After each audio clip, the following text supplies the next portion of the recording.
When my tears turn to laughter, that child long ago, my soul starts to linger. It's home, I know. If you catch me daydreaming now and forever, thoughts are carrying me along to that place we call home. Down that long road, throughout life we roam. Whenever I go to that place I know.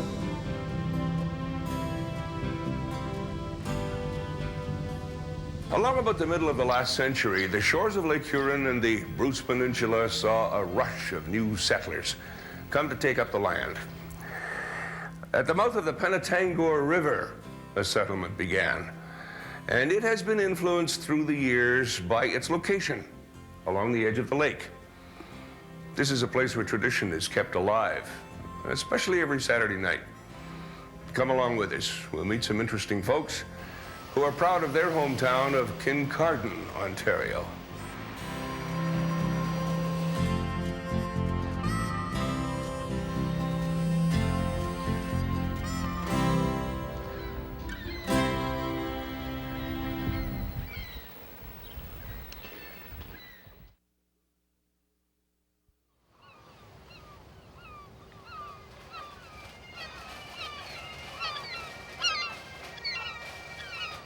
There are certain rituals that are embedded in the character of this town. One is the gathering by the lake at eventide. A second thing you can count on is hearing about the Kincardine Scottish.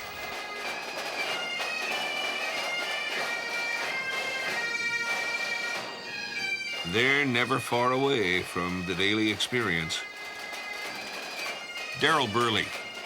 Well, one of the things that says Kincardine more than anything I can think of is the Scottish pipe band. When you say Kincardine, people think Scottish pipe band. It has become an institution in Kincardine.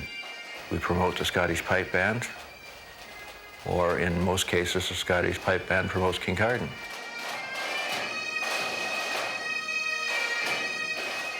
I think Kincardine is a musical town. The town seems to be full of music, and I feel it's one of the highlights of the community. It's a tradition, Kincardine tradition, and you can't get away from it.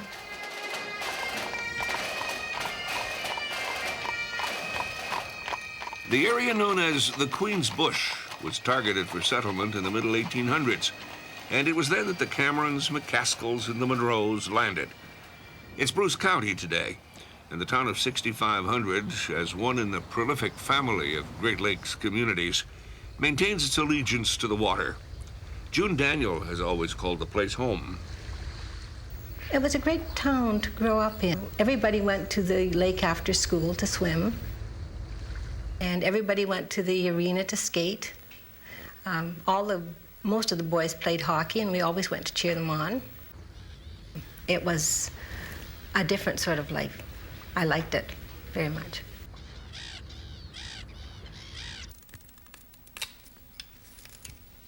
As the town is to the lake, carving characters out of wood is to Eldon Humphreys. 12 years ago I started. Pretty well self-taught for the first 3 or 4 years, trying to find out just what it was I was interested in. I knew I wanted to carve, and I saw the caricatures, and the humor seemed to appeal to me. And even though it's caricature, it still has to be based on realism. Of course, having been a retired police officer, you do what you know, so I've carved a lot of police officers. And then when we moved back to Kincardine, we started looking around for the Kincardine influence, and that's when we got into the Scottish figures, the pipe band, of course, being one of the most popular things in this little town.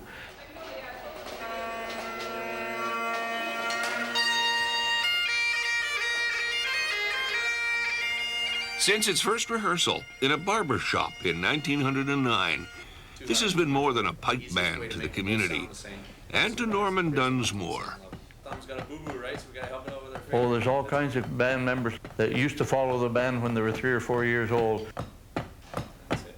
Speed up with me. It goes straight up and down to the same level. The stroke is a rest position, goes down, makes contact. Quite a few children who have lived in Kincardine and always wanted to play in the band, and their dream has come true. It's a dream they've had, and it's nice to see something like that come true. It's something that they can do. That does something for the town, I think. That's good. It's a tradition. Grip.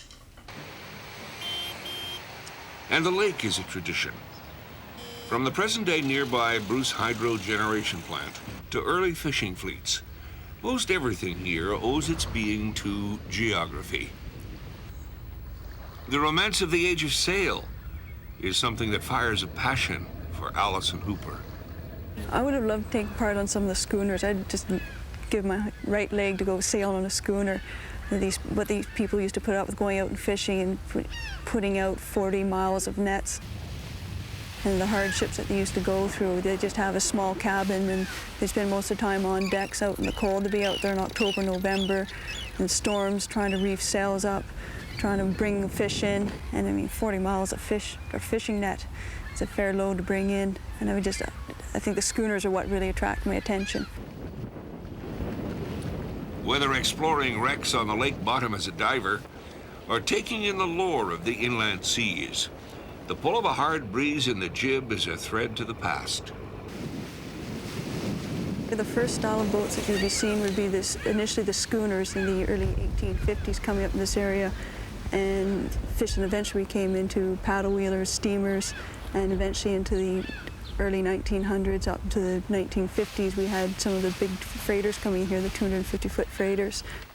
I think the largest was about 375 feet. It's the biggest freighter that ever came into Kincardine Harbour.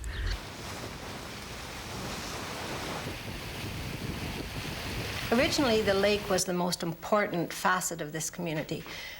Everything arrived or was delivered by water. All lumber and grain and salt, all the produce from this area was also shipped out of here originally by water. I think one of the most important events that occurred was the finding of salt along the shores of Lake Huron.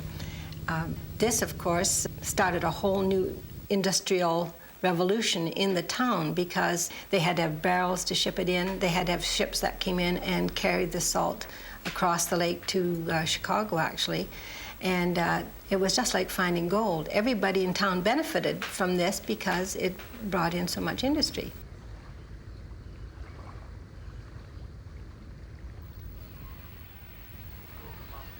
And as traffic along Lake Huron is to the town's history, so is its beacon to navigation.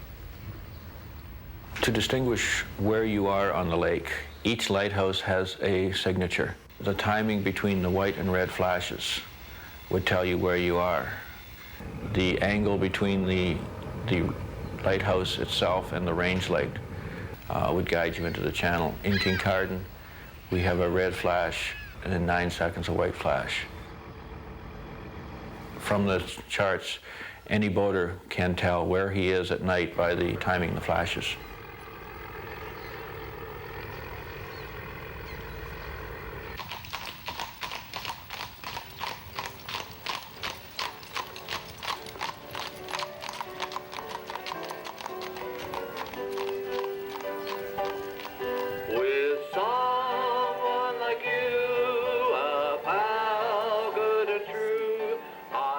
Memory Lane.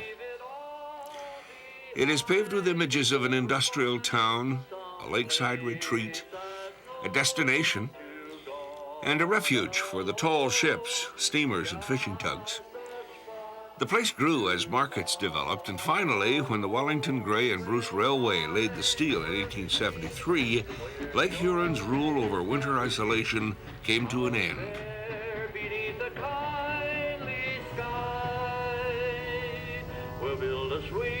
In the way things happen around here, even Memory Lane thrives on lazy summer nights, when you might find Norm Dunsmore cultivating another custom, leading a few tunes down in Victoria Park. I love those dear hearts of gentle people. Well, actually what happened when Moon Mullet, he run the trailer park, and he thought it would be nice to have some entertainment down there on a Sunday night for his trailer people. And so Harry Chapman and Moon Mullet and I, we sat down at the trailer park one night and we thought, well, we'll try it for one summer. That was 32 years ago, and it's still going. We have anywhere from 800 to 1,000 people down there on a Sunday night watching that sing-along with all the families. They have family picnics. After the picnic, they use the sing-along for their entertainment. They don't have to put on any program. It's just there for them. Each time that I return, that my happy heart keeps laughing like a clown. I love those dear hearts and gentle.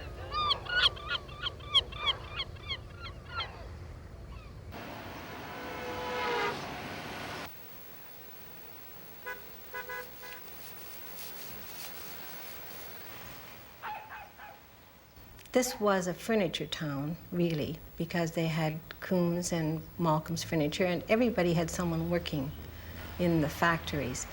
And then about 1915, they opened up the spinning mill, and that employed women more than men, which was wonderful. When that money came into the home, it dressed up the home and bought nice furniture, and the whole town started to look better. At the mouth of the Penetangua River.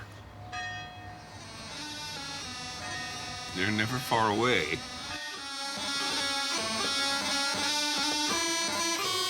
Hold all those notes before the grips a little bit more. Rehearsals through the week are part of the regimen for the pipes and drums. We're attacking something. Call this walking the dog when you're playing a role. It's called walking the dog, your whole body moves side to side. No. Straight up and down. As a kid growing up with the bagpipes, the first time I heard them, they frightened the hell out of me. I was scared of them. I didn't know what they were. I didn't learn to appreciate what they were and what they meant to the community until much later in life when I had grown up. And now I very rarely miss a performance.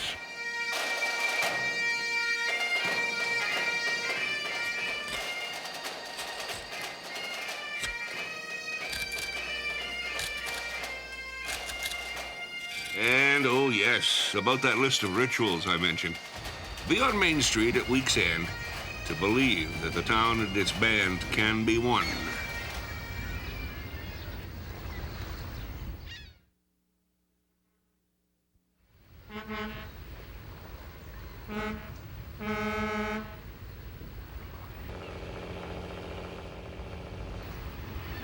Playing into the legends and stories of the Great Lakes, one waypost has come to symbolize Kincardine more than any other. For Darrell Burley, descending from a family of lightkeepers, meant that this landmark was, well, home. Growing up was like in any small town. Living at the Lighthouse was a little different than most people. People thought that it was something special, and I guess it was, but living there, you took it for granted. Activity at the harbor, the boats, and that, it was a day-to-day occurrence for us. Until we moved away from the Lighthouse, we never thought much of it. But it is something that gets in your blood, something that you miss when it's not part of your day-to-day life.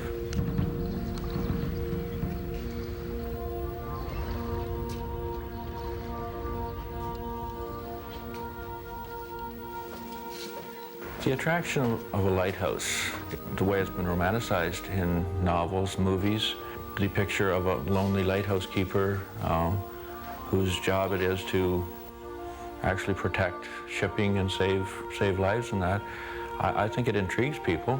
And the fact that there aren't many people that have the experience. So it was special. But it was special. We didn't realize it was special until we weren't there anymore.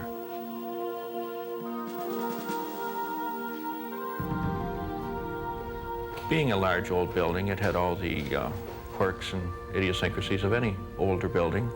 In the winter, it was drafty. In a high wind, you could actually feel the tower and the building move. Always something going on in the harbor through the summer. Living right on the harbor the way we did, the sunsets. Again, something that you take for granted were beautiful. When you have the benefits of the summer, you accept the hardships of the winter.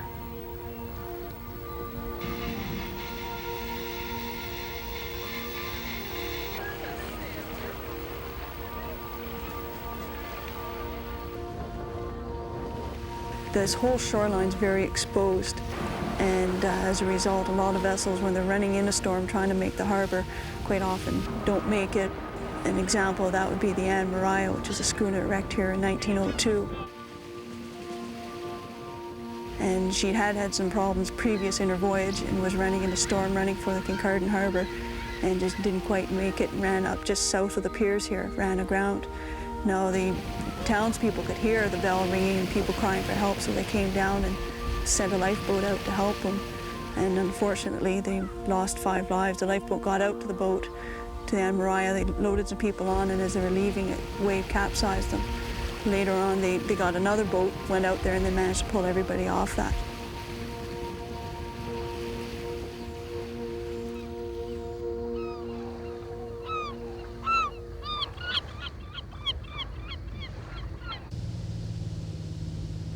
The surrounding Bruce and Huron counties have a history of agriculture, from cattle breeding to grain production.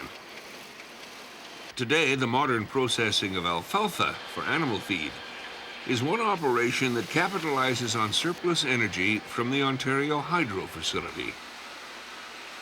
Cheese making, which began over a century ago, remains in contrast to more recent processes like hydroponic growing. While these businesses underpin the region's economy, smaller industries also contribute to the whole. And through it all,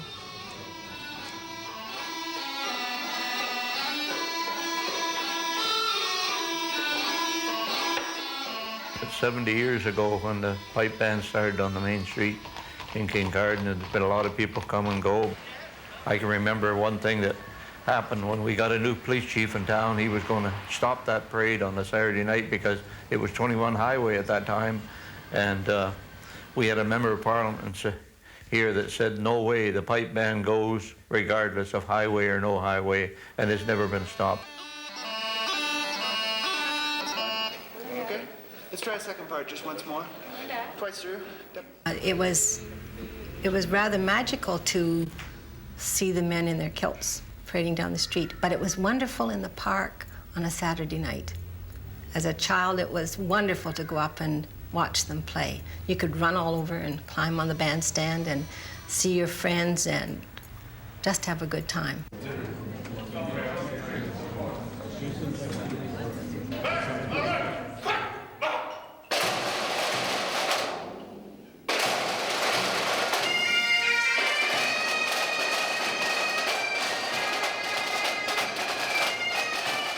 Generally, when I carve a face, I don't try to follow anyone specifically.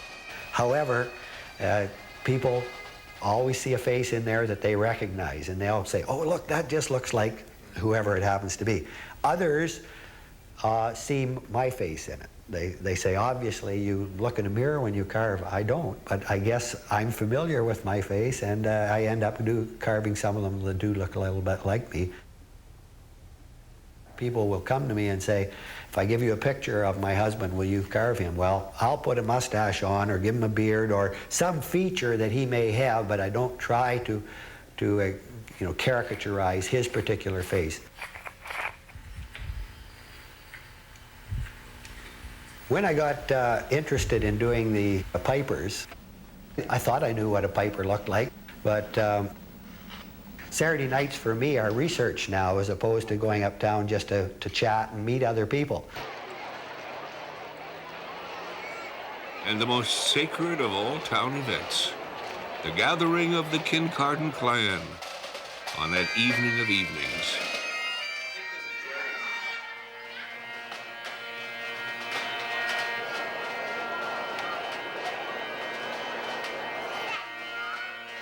I think anybody that's in the pipe band, they've got to dedicate some time. We go to so many parades and stuff like that that you're away a lot, and it's every Saturday night, and you practice every week on top of that. And you got to be dedicated, because if you're not going to be dedicated to the band, you might as well stay at home.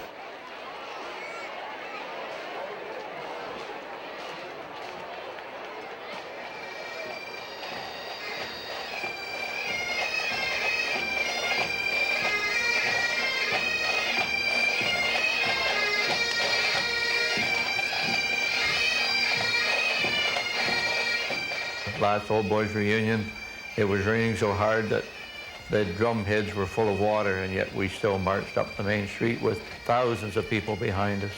It was a picture to see all the different colored umbrellas behind the band when they were going up the street. It was just marvelous. I think you have to really love pipe music. Well, even if you don't love it, there's something special about the pipe band parading on the main street. I remember one year, our bass drummer, the bass drum was quite heavy, and he got leaning back too far, and he fell on his back, and the 2 feet went straight up in the air. And they found out that day what was worn under a Scotchman's kilt.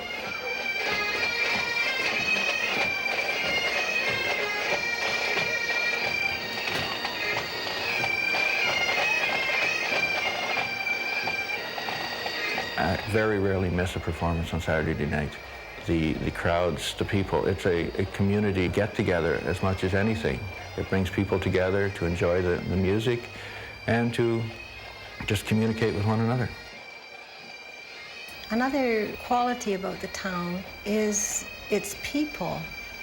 The people of this town have always been very special people. Even over the years, I still think the town has maintained that friendly, pleasant atmosphere. I don't think that's ever gone away. More than a pipe band on a main street on a Saturday night, it is the chorus of a community with lyrics that speak of believing in one's own place. That is the music and the words of this community. That is the song of Kincardine.